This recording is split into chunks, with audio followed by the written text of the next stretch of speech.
अस्सलाम वालेकुम वरहमतुल्लाहि वबरकातुहू। दोस्तों, उम्मीद करता हूँ कि आप खैर हैरत से होंगे। दोस्तों, एक भाई ने गिफ्ट सेंड किया है तो ये मैं आपके सामने खोलता हूँ और आपको दिखाता हूँ कि इसके अंदर क्या चीज़ें, और माशाल्लाह बहुत अच्छा वैरायटी में इस भाई ने सेंड किया है। और अगर आपको चाहिए तो मैं स्क्रीन पे नंबर शो कर लूँगा, आप इससे परचेज़ कर सकते हैं। और साथ में आप ज़्यादा मांगे तो आपको ये लेज़र का जो राइटिंग है वो भी कर सकते हैं। आपके जो भी रिक्वायर्ड है, क्या मैं ये नाम लिख दें तो आपको ये लिख भी सकते हैं, कोई इशू नहीं है।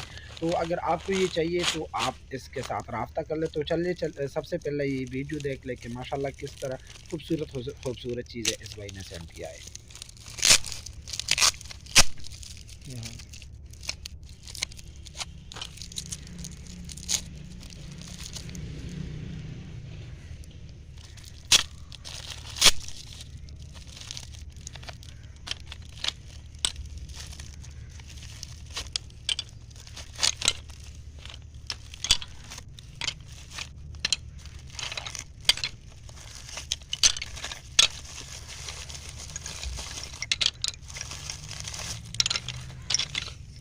माशाल्लाह दोस्तों, ये किस तरह खूबसूरत वैरायटी में लाया गया है, ये देख लें।